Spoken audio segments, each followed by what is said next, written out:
Hey, good morning, everybody. Welcome to the Ankerstar Wealth Morning Show. It's Friday morning, first day in November. October was another great month. I'll get an investor update out later today on exactly how we did, but the markets are ticking higher. Yesterday was a little bit of a rain shower at the end of the month, but today they're starting to make some of the money back there. But all in all, we're in November. It's been a great year, and guess what's happening Tuesday? The crazy election, right? So we shall see what happens. We kind of forecasted that the market would, be a little more leery of this said election that's coming up, and literally it's been the honey badger market, right? Honey badger don't care that there's an election coming up. We just screaming higher. So what we're going to talk about today is I have an update. Great news on the building. I have a closing date. I'm going to show you one slide of kind of what our big picture plan is for that, and also sneak peek what we're going to have for our grand opening. And then I'm going to hand it over to Mike, who's going to get into the nuts and bolts of the market stuff, talking about the jobs number we got this morning. That was a little bit unexpected. And then we got earnings, because we've had earnings all week long, right? Some super good news, and then some kind of like okay news. So he's going to talk about Amazon and Apple.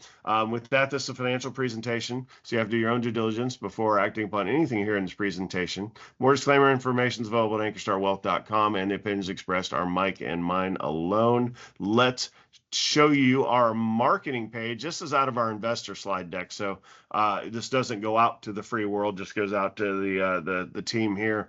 But this is the overall plan.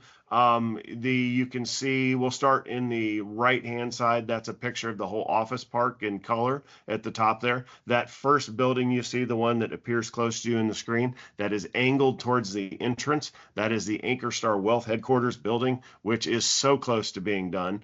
Anyhow, that was the contingency when I was talking with one of our current clients who's on the development team here 2 years ago. Over 2 years ago, we started talking office buildings. I'm like, I want the whole building.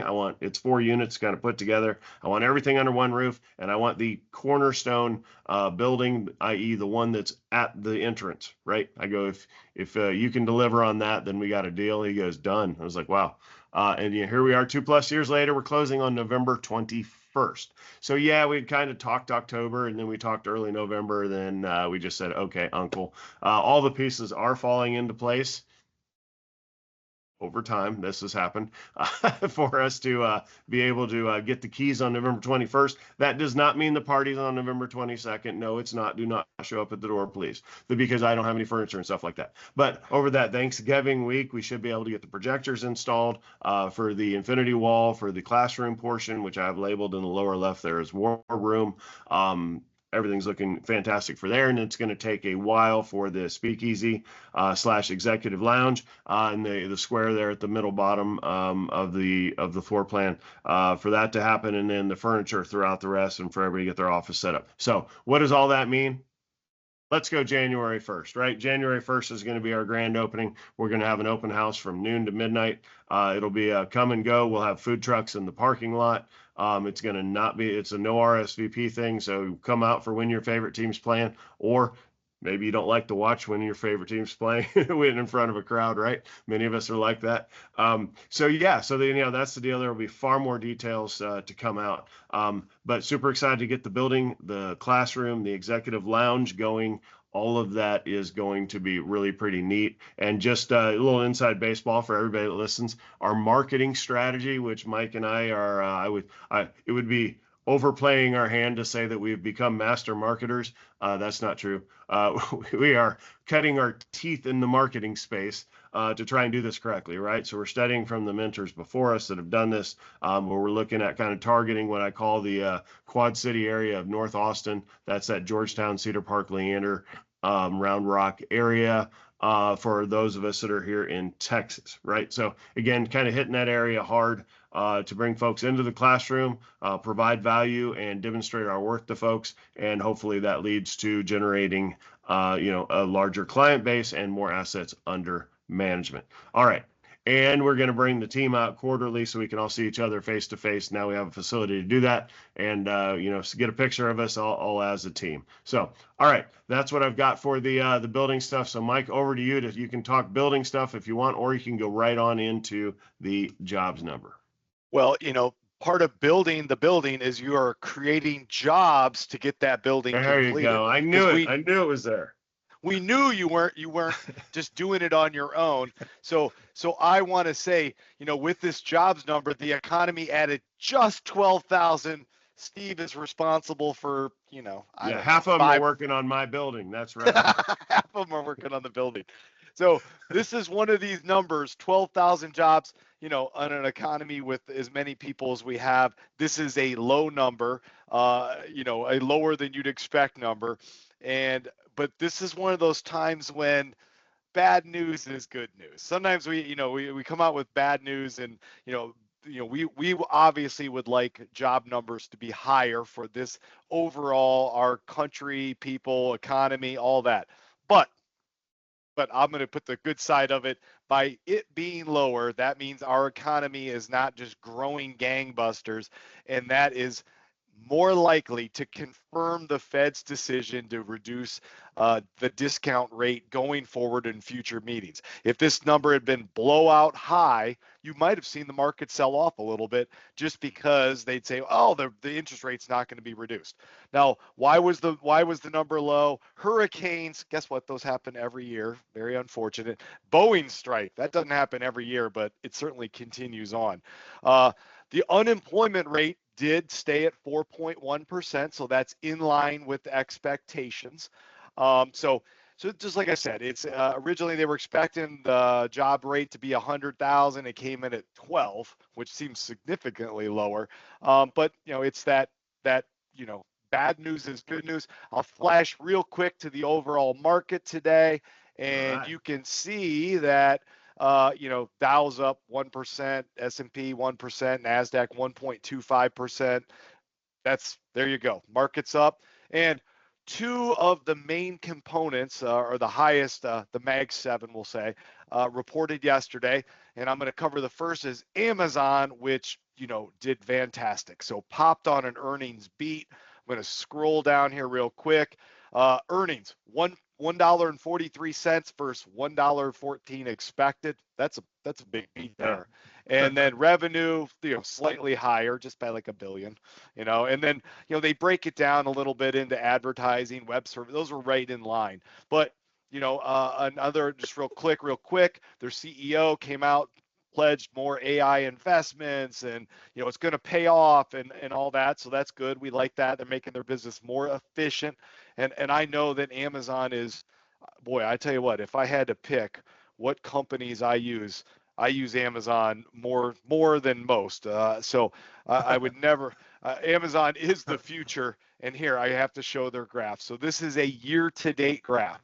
So you can see the spike up today of 7%, reaching. It looks to me it's tying the all-time high that was set back on, I want to say July 10th. That was the day I kind of was like, oh, wow, the NASDAQ, everything's hitting all-time highs. We had some sell-offs, and then it's starting to reach that, or it reached it again last week. So, but you can see, obviously, Amazon having a fantastic year. One of our core holdings across our models. A lot of you have direct positions in Amazon, so you'll love to see a 7% spike in something that you have a direct position in. So that's Amazon.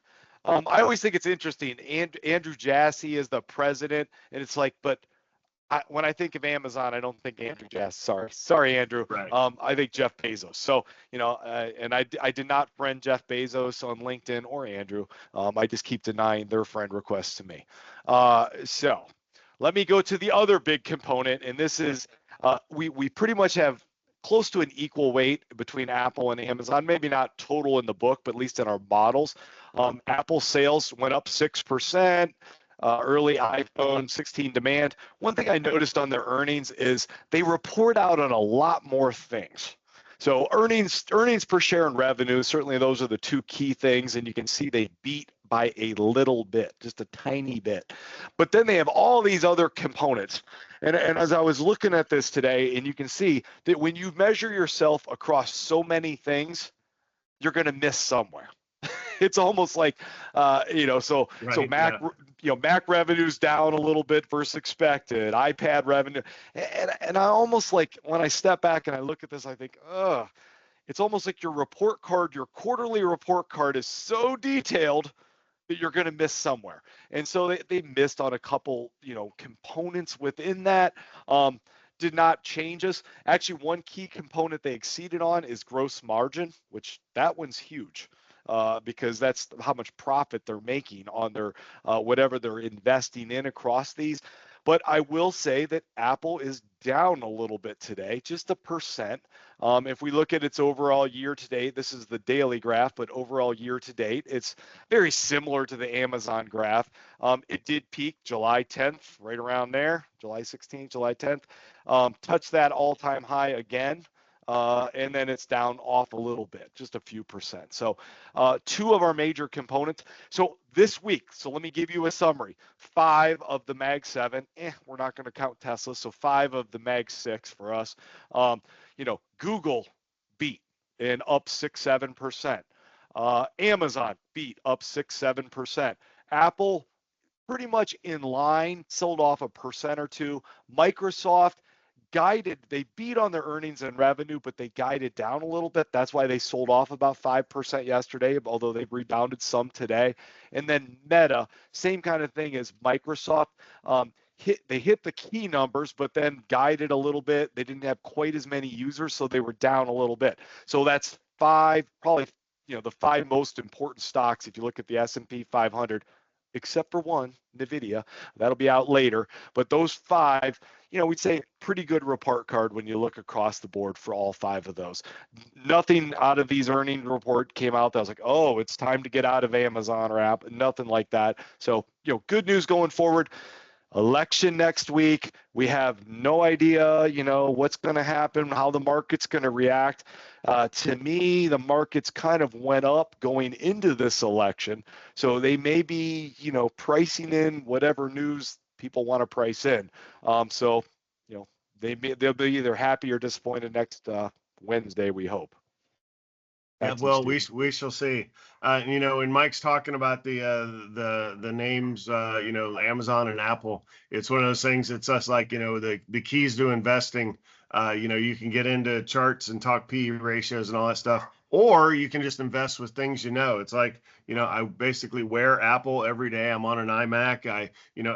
Amazon's at my door multiple times a day. I'm Googling stuff pretty much nonstop because my brain doesn't retain like it used to. So I have to keep looking stuff up all day long, right? And making sure that I've got all the numbers correct. And then Microsoft, I've been stroking a check to Microsoft since I was a student, I think. But it basically logged into Microsoft Outlook 12 plus hours a day, right? So it's kind of a no-brainer that these big names are leading the markets higher and they're worth every dime. And you're right. I totally agree with Mike. There's no intent for us to sell these anytime soon.